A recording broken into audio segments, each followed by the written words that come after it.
Hi, this is Tutor Nick P, and this is Proverbs 113.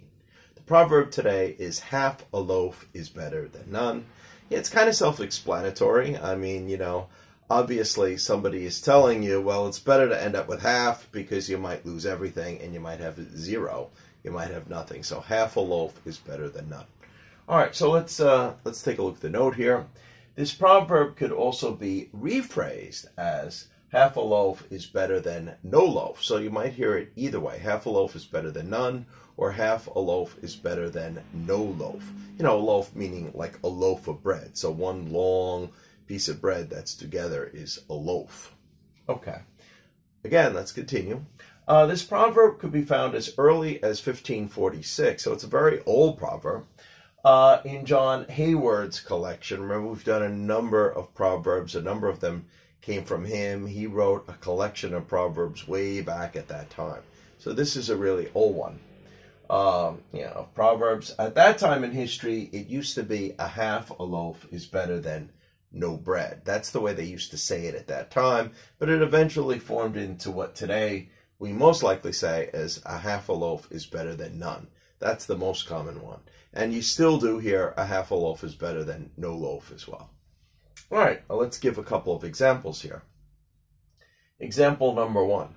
I cannot sell that stock now. I am down 50%. So whatever you invested in it, maybe you already lost 50%. So the stock ended up going down. I have to wait until that stock goes up. Again, you hear a lot of people say this. This is another mistake that a lot of people make with stocks. Sometimes they hold on to a loser too long, hoping it will go back, and then it may even sink more. So B is giving him advice. B is saying, it is much more likely that company will go bankrupt, and the value will go to zero. So you may end up with nothing. Sell now. Half a loaf is better than none.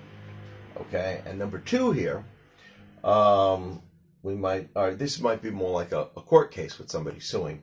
So they're saying that company is only offering half of what we requested to settle out of court. So maybe they're trying to sue somebody. Maybe they ask for, I don't know, $30,000 or $50,000. The company is willing to offer them half, settle out of court. We don't go to court, no court fees, nothing like that.